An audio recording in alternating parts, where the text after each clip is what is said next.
जय जिनेंद्र। आज की कहानी प्यारे बच्चों के लिए है। एक राजा थे। एक बार उनके मन में आया कि मंत्रियों की परीक्षा ली जाए, देखें कि वो राजकाज का संचालन सही ढंग से करते हैं कि नहीं। तो उन्होंने तीनों मंत्रियों को एक झोला दिया तीनों को, और कहा कि ये झोले में जाओ और जंगल से जो भी मीठे फल हों वो ले आना। तो तीनों मंत्री सोचने लगे कि राजा जी को ये क्या सूझी है, हमको क्यों मीठे फल लाने का बोल दिया। और राजा जी को तो कुछ समझ में नहीं आता, ऐसा मतलब मन में सोचा होगा। और पहला जो था मंत्री वो समझदार था, अच्छा था। उसने गया जंगल में, अच्छे मीठे मीठे फल, आम वगैरह उसने सब अच्छे मीठे फल, थोड़े एकदम से ताज़े और थोड़े कच्चे थोड़े पके, पर सारे अच्छे फल से पूरा झोला भर लिया।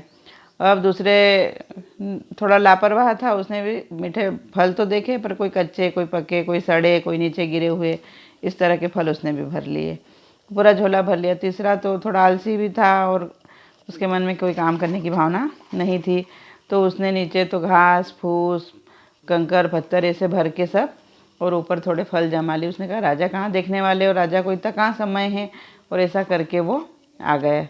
अब तीनों आ गए, तीनों झोले पूरे पैक भरे थे। राजा जी को बताया कि हम तो भर लाए। राजा जी ने कहा कोई बात नहीं, और राजा जी ने तो उन झोलों को देखा भी नहीं। तो जो तीसरे नंबर वाला था वो खुश भी हो गया कि देखो अच्छा हुआ मैंने इतनी मेहनत नहीं करी।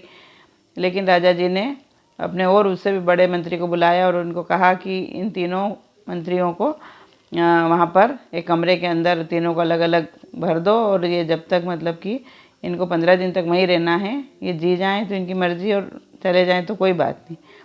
तो तीनों मंत्रियों को अंदर रख दिया।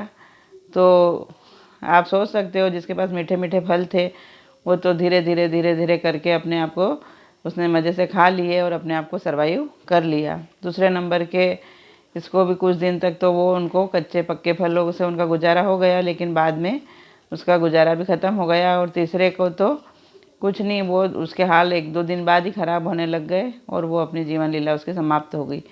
तो इस तरह से राजा जी ने फल बीनने को खुद को ही आज़ादी दी थी कि हमको बीनना है अच्छे अच्छे फल कैसे भी। तो हमारे इसी तरह से हमारे कार्य भी, हम अच्छे अच्छे कार्य करेंगे तो उनके मीठे मीठे फल भी हमको ही खाने को मिलेंगे।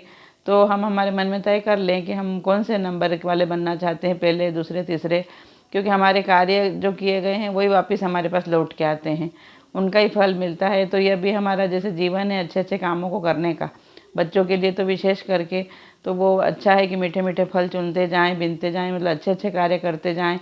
तो अभी पढ़ने का समय है तो उसको पढ़ाई में लगाएं, अच्छी अच्छी कहानियाँ पढ़ें, किताबें पढ़ें, और ऑनलाइन भी कुछ अपना ज्ञान विकसित हो ऐसा करें।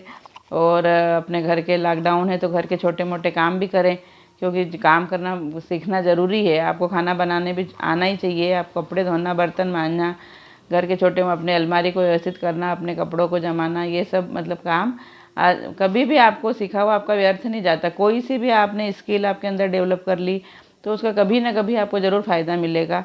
तो अपने ज्ञान को बढ़ाते रहें, जहाँ चाह है वहाँ राह है, there is a will there is a way.